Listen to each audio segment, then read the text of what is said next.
ভারত সম্পর্কে কম বেশি আমরা সবাই জানি। এই ভারত এক সময় ছিল মুসলমানদের কর্তৃত্ব, মুসলমানদের শাসন। দীর্ঘ 750-800 বছর পর্যন্ত এই পাক ভারত উপমহাদেশের শাসক ছিল মুসলমান।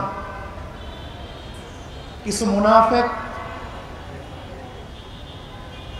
মুনাফিকের মুনাফিকির কারণে 200 বছর ব্রিটিশ শোষণ করেছে, নির্যাতিত হয়েছিল মুসলমান। আমার মুসলমানের আন্দোলনের ভিত্তিতেই এদেশ থেকে ব্রিটিশ পালাতে বাধ্য হয়েছিল। ব্রিটিশ যাওয়ার পরে ভেবেছিলাম এদেশের মানুষ শান্তি পাবে, মুক্তি পাবে, প্রত্যেকের অধিকার ফিরে পাবে, কিন্তু ভারত তা করে নাই। আবার আন্দোলন সংগ্রাম করে পাকিস্তান নামে একটা ভূখণ্ড অর্জন করেছিলাম। ভেবেছিলাম মানুষ শান্তি পাবে, মুক্তি পাবে, অধিকার ফিরে পাবে, কিন্তু পশ্চিম পাকিস্তান আমাদের অধিকার না দেওয়ার কারণে আবার তাদের বিরুদ্ধে আন্দোলন সংগ্রাম করে আমরা বাংলাদেশ স্বাধীন করেছিলাম দ্বিতীয়বার। ভেবেছিলাম এবার মুক্তি পাবো, শান্তি পাবো, কিন্তু স্বাধীনতার পর থেকে আজ পর্যন্ত যারা শাসক ছিল তারা এদেশের মানুষের আকাঙ্ক্ষা এবং চাহিদা বাস্তবায়ন করতে পারে নাই, মানুষের অধিকার ফিরিয়ে দিতে পারে নাই। দলীয়করণ, ব্যক্তিকরণের মাধ্যমে, জুলুম অত্যাচারের মাধ্যমে দেশকে ধ্বংস করে ফেলেছে। ভারতকে বন্ধু বানিয়েছে, অথচ যার ভারত বন্ধু থাকে তার শত্রু প্রয়োজন হয় না। আপনারা জানেন সিকিম এক সময় স্বাধীন রাষ্ট্র ছিল, ভারতের খুবই বন্ধু ছিল, কিন্তু লেন্দুক দর্জির মতো এক চাটুকার এবং মোশায়েবকে সৃষ্টি করে সেই সিকিমকে ভারতের কররাজ্য হিসাবে নয়, ভারতের অন্তর্ভুক্ত করতে বাধ্য করেছিল।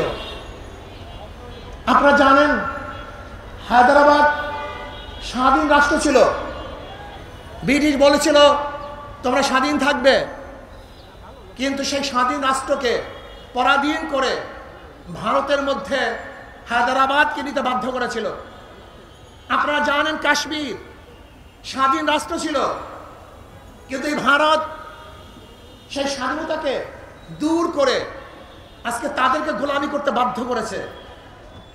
আজকে বাংলাদেশ স্বাধীন, ভারত থেকে স্বাধীন হয়েছে, কিন্তু লেন্দুক দর্জির মতো শেখ হাসিনাকে আর এক মুখ্যমন্ত্রী তৈরি করে ওদের গোলামি বানাবার চক্রান্ত করেছিল। বাংলাদেশের মানুষ সচেতন, তারা জীবন দিতে পারে, রক্ত দিতে পারে, আন্দোলন করতে পারে, না খেয়ে থাকতে পারে, তারা খোলা আকাশের নিচে ঘুমাতে পারে, তাদের সব কিছু স্বীকার করতে পারে, একজন বাংলাদেশকে গোলাম বানাতে পারে নাই। আজকে তারা কি করেছে? ফারাক্কা বাদ দিয়েছে। ফারাক্কা বাদের মাধ্যমে আপনারা জানেন এক সময় আমাদের বাংলাদেশ কৃষি নির্ভরশীল দেশ ছিল, পানি ব্যতীত ফসল করা যেত না। এর জন্য ওরা ফারাক্কা বাদ দিয়ে আমাদের দেশকে মরুভূমি করেছে, কিন্তু তারপর বাংলাদেশের মানুষ ওর কাছে মাথা নত করে নাই। আজও ফারাক্কা বাদের সমাধান হয় নাই, আজও তিস্তার সমাধান হয় নাই। আজকেও প্রবাহিত ভারত থেকে যে নদী এবং খালগুলি আছে তার পানির ন্যায্য ইচ্ছা এখন আমরা পাই নাই। ওদের পানির দরকার নাই, ওরা প্রতি বছর আমাদেরকে পানি দিয়ে মারার চক্রান্ত করে। এবার বাংলাদেশের প্রত্যেক মানুষকে ঐক্যবদ্ধ হতে হবে। বাংলাদেশের উপর থেকে এমন এক শক্তিশালী বাঁধ নির্মাণ করব, যে বাঁধের মাধ্যমে ভারত পানি নিয়ন্ত্রণ করবে না, বরং বাংলাদেশের মানুষ পানি নিয়ন্ত্রণ করবে। যখন প্রয়োজন হবে আমরা পানি ছেড়ে দেবো, যখন প্রয়োজন হবে পানি বন্ধ করে রাখবো, তাহলে ভারত আমাদেরকে ডুবাতে পারবে না, ওদের কাছে মাথা নত করতে হবে না, বরং ভারত আমাদের কাছে মাথা নত করতে বাধ্য হবে। ওরা আমাদের অর্থনীতি ধ্বংস করে ফেলেছে, আমাদের সংস্কৃতি ধ্বংস করে ফেলেছে। আজকে ইসলাম শিক্ষা বইয়ের মধ্যে দেবীর মূর্তি আঁকা হয়েছে। আজকে রাধা এবং রাধের কৃষ্ণের সবক পড়ানো হচ্ছে। আজকে আমাদের বাংলাদেশের 92% মানুষদেরকে নাস্তিক বরাবর চক্রান্ত চলতেছে। আমি অন্তর্বর্তীকালীন সরকারে বলবো এই শিক্ষা কারিকুলামকে পরিবর্তন করতে হবে। বাংলাদেশের 92% মানুষের আশা এবং আকাঙ্ক্ষা অনুযায়ী, বৃহত্তর মুসলিম এই সংখ্যাগরিষ্ঠ মানুষের আশা এবং আকাঙ্ক্ষা অনুযায়ী সিলেবাস তৈরি করতে হবে। আমি বলবো কবির চৌধুরী স্বঘোষিত নাস্তিককে নিয়ে যে শিক্ষা কমিশন গঠন করা হয়েছিল 2010 সালে, সেই শিক্ষা কমিশন পরিবর্তন করে আলেম ওলামা জ্ঞানী মানুষের মাধ্যমে শিক্ষা কমিশন গঠন করে এদেশের মানুষ এদেশের মুসলমান, এদেশের ধর্মীয় মানুষ, হিন্দু ধর্ম, খ্রিস্টান, বৌদ্ধ সমস্ত মানুষের আশা এবং আকাঙ্ক্ষা অনুযায়ী সিলেবাস সাজাতে হবে। কোন অবস্থা কি মুসলমানদেরকে বাদ দিয়ে বাংলাদেশের মানুষ কোন সিলেবাস চায় না, হতে পারে না, হবে না। যে সিলেবাসের মধ্যে নবী মুহাম্মদ সাল্লাল্লাহু আলাইহি ওয়াসাল্লাম ইতিহাস থাকবে না, যে সিলেবাসের মধ্যে আবু বকরের ইতিহাস থাকবে না, যে সিলেবাসের মধ্যে ওমরের গল্প থাকবে না, যে সিলেবাসের মধ্যে উসমানের কথা থাকবে না, যে সিলেবাসের মধ্যে আলীর গল্প থাকবে না, ওই সিলেবাস বাংলাদেশে চলবে না, চলবে হবে না। এই সিলেবাসের মধ্যে শাহজালাল ইয়ামানির ইতিহাস থাকবে না, শাহ আব্দুলের ইতিহাস থাকবে না, যে সিলেবাসের মধ্যে এদের যারা শাসন করেছে এই জন্য গোটা ব্রিটিশকে মারিয়ে দিয়েছে, তকতাজ করে ফেলেছে, যে এদের মাধ্যমে আসলে আমাদের বাংলাদেশের মানুষ আমাদের যা চাওয়া পাওয়া ছিল বাস্তবে আমরা তাদের মাধ্যমে কিছুই পাই না, বরঞ্চ আমরা পেয়েছি এই ছোট্ট একটা সুন্দর বাংলাদেশ। তাম দুনিয়ার মধ্যে একবার দুইবার নয়, 5 বার, আরো বেশি কম দুর্নীতির দিক থেকে ফার্স্ট হয়েছে। আজকে আমরা বাংলাদেশে কি পেয়েছি নতুনভাবে আলোচনা করে আমি আবার সময় আপনাদের ওইভাবে নষ্ট করতে চাই না। আমাদের সামনে পরিষ্কার, রাস্তায় নামলে খুন, আর অনেক সময় বাড়িতে থাকলেও গুম। রাস্তায় গুম, বাড়িতে খুন। বিভিন্ন পর্যায়ে এই 16-17 বছরে প্রায় 625 জনের মতো মানুষ গুম হয়েছে। খুনের তো আর কোনো শেষ নাই। আর এই বাংলাদেশের মধ্যে আজকে আমরা বারবার বলছি স্বাধীনতা আবার দ্বিতীয়বার আমরা অর্জন করেছি। এখন অনেকে প্রশ্ন করতে পারেন যে আমরা তো 53 বছর আগে যে স্বাধীন করেছিলাম, আবার নতুনভাবে স্বাধীনতা কি? আসলে বাস্তবতা হলো এই যে আসলে আমরা স্বাধীন দেশে বসবাস করেছি ঠিক, কিন্তু আমরা বাংলাদেশের মানুষ স্বাধীন ছিলাম। এখন আল্লাহর খাস মেহেরবানি, এখন আমরা স্বাধীনতা দেশে বাস করছি, স্বাধীনভাবে কথা বলতে পারছি। এখন আমার কথা হলো এতটুকু যে 53 বছর স্বাধীনতার বয়স হয়ে গেল, আর বিপদ আপদ মুসিবত আমাদের হাতের কামাই। আমরা যেন সামনে আবার আমাদের ভুল সিদ্ধান্তের মাধ্যমে আমরা যেন আবার এই সুন্দর দেশটাকে আবার একদম পরাধীনতা এবং খুনি-গুমি এবং চাঁদাবাজ সন্ত্রাসীদের হাতে আবার যেন আমাদের দেশটাকে তুলে না দেয়, এই কথা স্মরণ করে দেওয়ার জন্যই মূলত আমি প্রথমে আপনাদের সামনে কথাগুলো বলছি।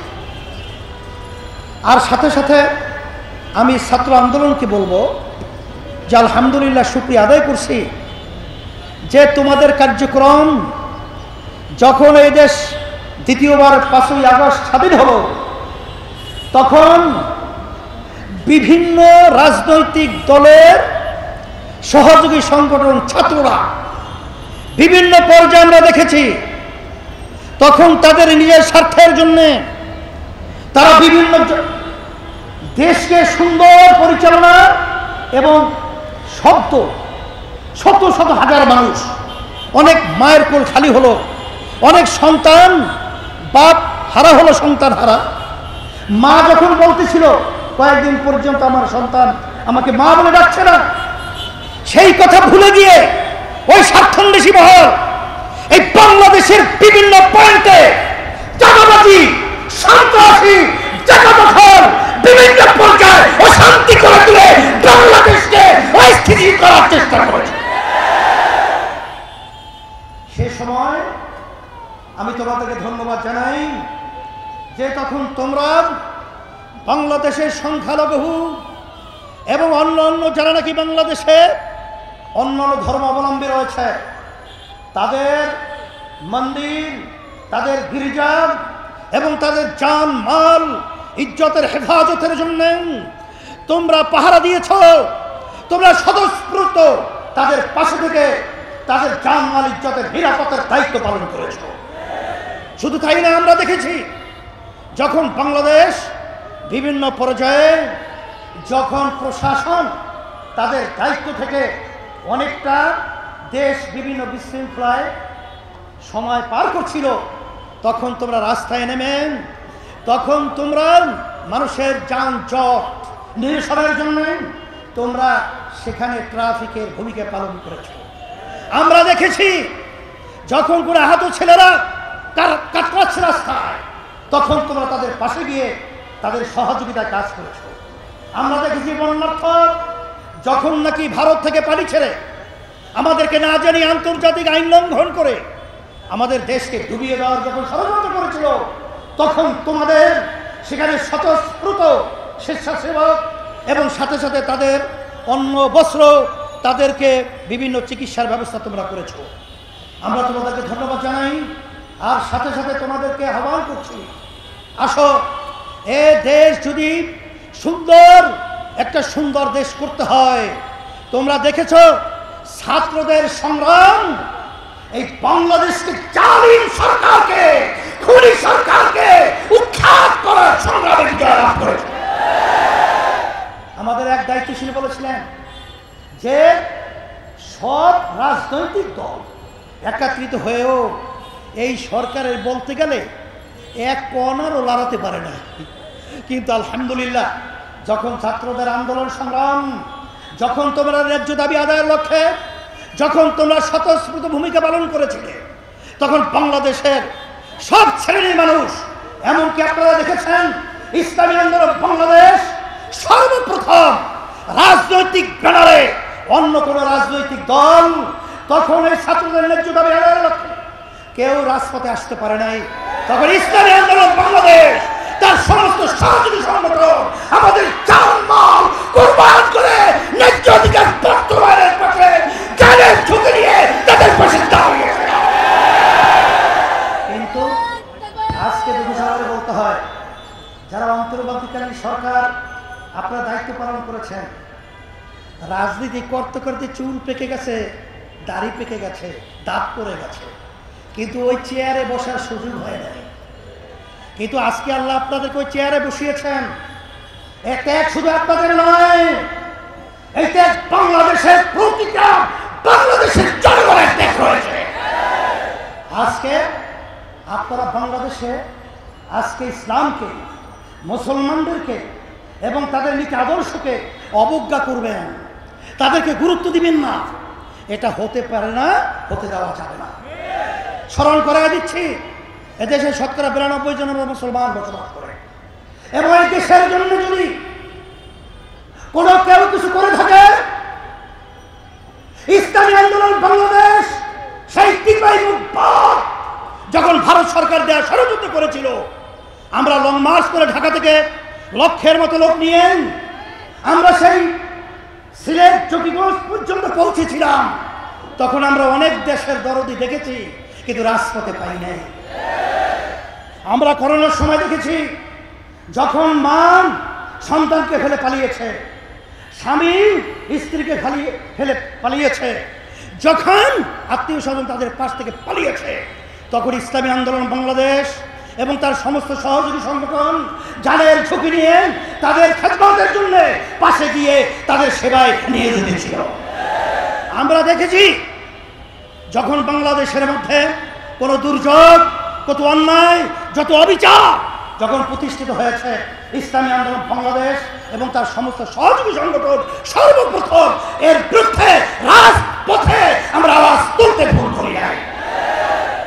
আপনারা ইসলামকে মূল্যায়ন করবেন না, গুরুত্ব দিবেন না, এটা হতে পারে না। আর শান্তি যদি আমরা চাই, একমাত্র ইসলামই হলো শান্তির প্রতীক। তার বাস্তবতা কথা আমি লম্বা করব না। আমি চরমোনা ইউনিয়নে 2003 সালে যখন চেয়ারম্যান হয়েছিলাম এলাকার লোকের অনুরোধে, তখন প্রথম পর্যায়ে হিন্দুরা আমাদেরকে ভোট না দেওয়ার সিদ্ধান্ত নিয়েছিল। কেন? হুজুররা যদি ক্ষমতায় যায় তাহলে আমাদের মন্দির তো থাকবেই না, পূজা আশ্রয় করতে দেবে না। কারণ একটা প্রবাদ বাক্য আছে না, চুন খেলে চুন খাওয়ার পরে মুখ পুড়ে যায়, দদি দেখলেও ভয় পায়। এইভাবে ইসলামকে তাম দুনিয়ার মধ্যে মিথ্যা অপবাদের মাধ্যমে আজকে চুন খেয়ে মুখ পুড়ে, এখন দদি দেখলো ভয় পায়। ইসলামের একটা দদি সম্বন্ধ। এই ইসলাম খেলে শরীরে আরো ভালো হয়। দদি খাইলে কি খারাপ হয়? সেই দদি খাওয়ার পর আর শরীর সতেজ হয়, ভালো হয়। আসলে ওই নির্বাচনে আমাকে তখন হিন্দুরা ভোট দেয় নাই। আমি তো আলহামদুলিল্লাহ চেয়ারম্যান হয়ে গেছি 2003 সাল। চেয়ারম্যান হওয়ার পরে এখন আপনারা চরমোনা ইউনিয়নে খবর নিয়ে দেখেন, সমস্ত হিন্দুরা দল টল বুঝে টুঝে না, একেবারে নির্দ্বিধায় ঝাঁকে ঝাঁকে ইসলামী আন্দোলনের প্রার্থীর পক্ষে তারা আজকে ভোট দেওয়ার জন্য উম্মাদের মতো পাগল হয়ে কাজ করছে। আপনারা লক্ষ্য করেছেন, এই শাহবাগী যখন হিন্দুরা অবস্থান নিয়েছিল, সাংবাদিকদের সামনে হিন্দুরা বলেছিল যে আমাদের মন্দির, আমাদের জানমাল নিরাপত্তার দায়িত্বের জন্য ইসলামী আন্দোলন বাংলাদেশ আগিয়ে আসছিল। বরিশালে যখন প্রশাসন আমাদেরকে ডেকেছিলেন এবং অন্যান্য রাজনৈতিক দল সহ, তখন হিন্দুরা বলেছিল যে ইসলামী আন্দোলন বাংলাদেশ এবং তার সমস্ত সহযোগী সংগঠন আমাদের জানমাল, আমাদের মন্দির গির্জা পাহারা দেওয়ার বিভিন্ন ভূমিকা পালন করেছে। এই জন্য আমি সকলকে তার আহ্বান জানাবো, যদি দুনিয়াতে শান্তি চান, আখেরাতে মুক্তি চান, একমাত্র তার নীতি আদর্শ গ্যারান্টি শান্তি ইসলাম। আমি ছাত্রদেরকে বলবো, মাঠ উর্বর, তোমরা মাঠে ময়দানে আমার ছেলেদেরকে দাওয়াত করো, তাদেরকে এই শান্তির ছায়াতলে নিয়ে আসার বিভিন্ন প্রক্রিয়া হাতে নাও, কাজ করো। হরকতে বরকত আন্দোলনের নড়াচড়া আল্লাহ রাব্বুল আলামিন আমাদের সকলকে এই সম্মেলন এবং এই সম্মেলনের মাধ্যমে শান্তির ব্যবস্থা দুনিয়াতে, আখিরাতে মুক্তির ব্যবস্থা করে দেয়। আল্লাহুম্মা আমিন। রব্বানা আতিনা ফিদ দুনিয়া হাসানাহ ওয়া ফিল আখিরাতি হাসানাহ ওয়া কিনা আযাবান নার বিরহমাতিকা।